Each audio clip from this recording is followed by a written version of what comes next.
أعوذ بالله من الشيطان الرجيم بسم الله الرحمن الرحيم سورة ابراہیم آیت نمبر 22.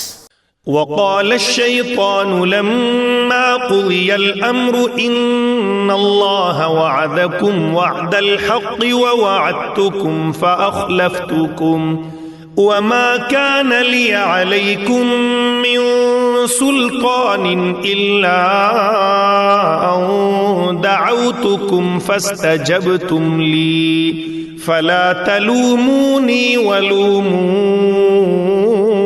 أنفسكم ما أنا بمصرخكم وما أنتم بمصرخي إني كفرت بما أشركتمون من قبل إن الظالمين لهم عذاب أليم.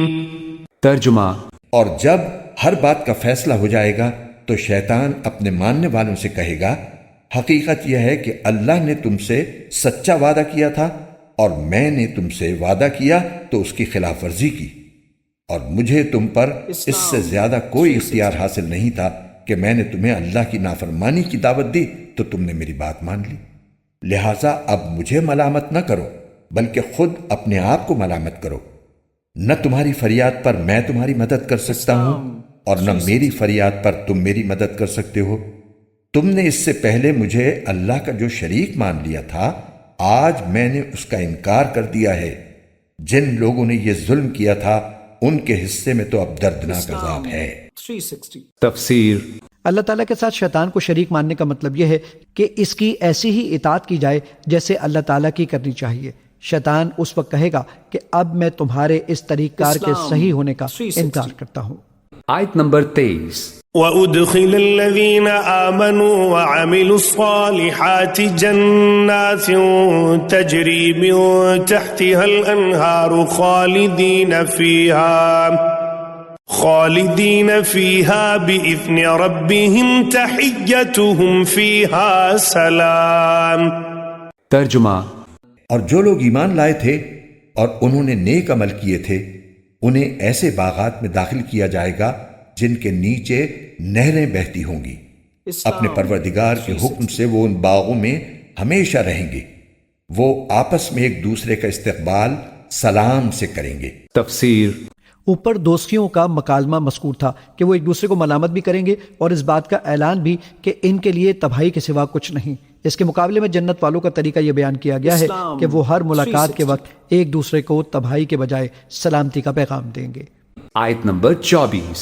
أَلَمْ تَرَ كَيْفَ ضَرَبَ اللَّهُ مَثَلًا كَلِمَةً طَيِّبَةً كَشَجَرَةٍ طَيِّبَةٍ أَصْلُهَا ثَابِتٌ وَفَرْعُهَا فِي السَّمَاءِ. ترجمہ. کیا تم نے نہیں دیکھا کہ اللہ نے کلمہ طیبہ کی کیسی مثال بیان کی ہے؟ وہ ایک پاکیزہ درخت کی طرح ہے جس کی جڑ زمین میں مضبوطی سے جمی ہوئی ہے اور اس کی شاخیں آسمان میں ہیں. تفسیر. کلمہ طیبہ سے مراد کلمہ توحید یعنی لا الہ الا اللہ ہے اور اکثر مفسرین نے فرمایا ہے کہ پاکیزہ درخت سے مراد کھجور کا درخت ہے جس کی جڑیں زمین میں مضبوطی کے ساتھ جمی ہوتی ہیں اور تیز ہوائیں اور آندھیاں اسے نقصان نہیں پہنچا سکتی نہ اسے اپنی جگہ سے ہلا سکتی ہیں. اسی طرح جب توحید کا کلمہ انسان کے دل و دماغ میں پیوست ہو جاتا ہے تو ایمان کی خاطر اسے کیسی ہی تکلیفوں یا مصیبتوں کا سامنا کرنا پڑے اس کے ایمان میں کوئی کمزوری نہیں آتی. چنانچہ حضرت صلی اللہ علیہ وسلم کے صحابہ کو ہر قسم کی اذیتیں دی گئیں لیکن توحید کا جو کلمہ ان کے دل میں گھر کر چکا تھا اس میں مصائب کی ان آندھیوں سے ذرہ برابر تزلزل نہیں آیا. کھجور کے درخت کی دوسری صفت اس آیت میں یہ بیان فرمائی گئی ہے کہ اس کی شاخیں آسمان کی طرف بلند ہوتی ہیں اور زمین کی کثافتوں سے دور رہتی ہیں.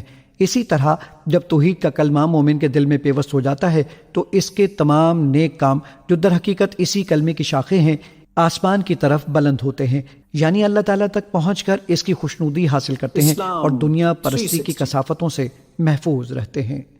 آیت نمبر 25. تؤتی اکلها کل حین بإذن ربها وَيَضْرِبُ اللَّهُ الْأَمْثَالَ لِلنَّاسِ لَعَلَّهُمْ يَتَذَكَّرُونَ۔ ترجمہ: اپنے رب کے حکم سے وہ ہر آن پھل دیتا ہے۔ اللہ اس قسم کی مثالیں اس لیے دیتا ہے تاکہ لوگ نصیحت حاصل کریں۔ تفسیر: یعنی یہ درخت سدا بہار ہے، اس پر کبھی خزاں طاری نہیں ہوتی، وہ ہر حال میں پھل دیتا ہے۔ اگر اس سے مراد کھجور کا درخت ہے تو اس کا مطلب یہ ہے کہ اس کا پھل سارا سال کھایا جاتا ہے۔ نیز جس زمانے میں بظاہر اس پر پھل نہیں ہوتا، اس زمانے میں بھی اس سے مختلف فائدے حاصل کیے جاتے ہیں۔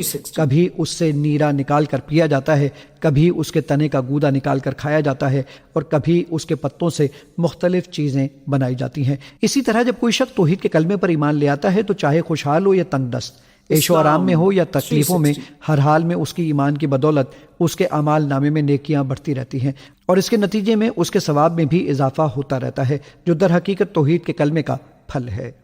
آیت نمبر 26۔ وَمَثَلُ كَلِمَةٍ خَبِيثَةٍ كَشَجَرَةٍ خَبِيثَةٍ اجْتُثَّتْ مِنْ فَوْقِ الْأَرْضِ مَا لَهَا مِنْ قَرَارٍ۔ ترجمہ: اور ناپاک کلمے کی مثال ایک خراب درخت کی طرح ہے جسے زمین کے اوپر ہی اوپر سے اکھاڑ لیا جائے، اس میں ذرا بھی جماؤ نہ ہو۔ تفسیر: ناپاک کلمے سے مراد کفر کا کلمہ ہے۔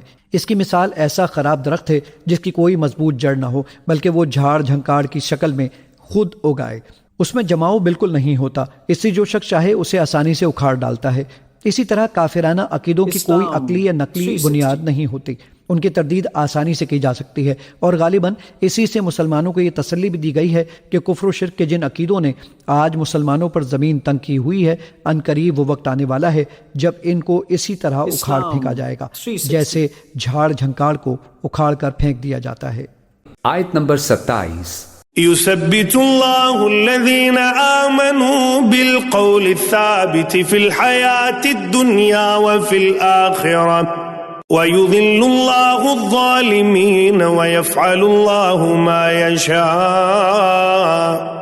ترجمہ: جو لوگ ایمان لائے ہیں اللہ ان کو اس مضبوط بات پر دنیا کی زندگی میں بھی جماؤ عطا کرتا ہے اور آخرت میں بھی، اور ظالم لوگوں کو اللہ بھٹکا دیتا ہے، اور اللہ اپنی حکمت کے مطابق جو چاہتا ہے کرتا ہے۔ تفسیر: دنیا میں جماؤ عطا کرنے کا مطلب یہ ہے کہ مومن پر کتنی زبردستی کی جائے وہ توحید کے اس کلمے کو چھوڑنے کے لیے تیار نہیں ہوتا، اور آخرت میں جماؤ پیدا کرنے کا مطلب یہ ہے کہ قبر میں جب اس سے سوال و جواب ہوگا تو وہ اپنے اس کلمے اور عقیدے کا اظہار کرے گا، جس کے نتیجے میں اسے آخرت کی ابدی نعمتیں نصیب ہوں گی۔ آیت نمبر 28۔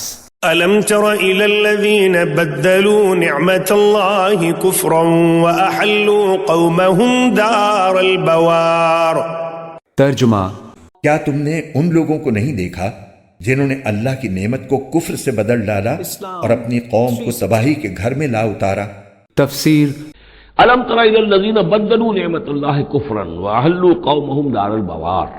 کیا تم نے دیکھا نہیں، غور نہیں کیا ان لوگوں کی طرف جنہوں نے اللہ کی نعمت کو بدل دیا کفر سے؟ اللہ نے انہیں ہدایت دی، اللہ نے نعمت دی، انہوں نے ہدایت ہاتھ سے دی اور ضلالت خرید لی، کفر اختیار کر لیا۔ اللہ نے رسول بھیجا، اتنا بڑا انعام کیا، اس پر اپنی کتاب نازل کی، اور یہ بدبخت اس کا کفر کر رہے ہیں، اللہ کے اس انعام سے اپنے آپ کو محروم کر رہے ہیں۔ وَأَحَلُّوا قَوْمَهُمْ دَارَ الْبَوَارِ، اور انہوں نے اپنی قوم کو لا اتارا تباہی کے گھر میں۔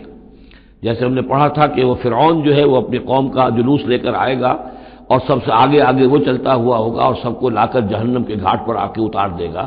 اسی طریقے سے یہ لوگ جو ہیں لیڈر لوگ وہ غلط راستوں پر چلتے ہیں اور اپنے اپنے عوام کو، اپنے متبعین کو وہ لے جا کر جو ہے وہ ہلاکت کے گھر پہ جا اتارتے ہیں۔ آیت نمبر 29۔ جہنم یصلونہا وبئس القرار۔ ترجمہ: جس کا نام جہنم ہے وہ اس میں جلیں گے اور وہ بہت برا ٹھکانہ ہے۔ تفسیر: یہ مکہ مکرمہ کے کافر سرداروں کی طرف اشارہ ہے جنہیں اللہ تعالیٰ نے طرح طرح کی نعمتوں سے نوازا تھا، لیکن انہوں نے ان نعمتوں کی ناشکری کی، جس کے نتیجے میں خود بھی تباہی مول لی اور اپنی قوم کو بھی تباہی کے راستے پر لے گئے۔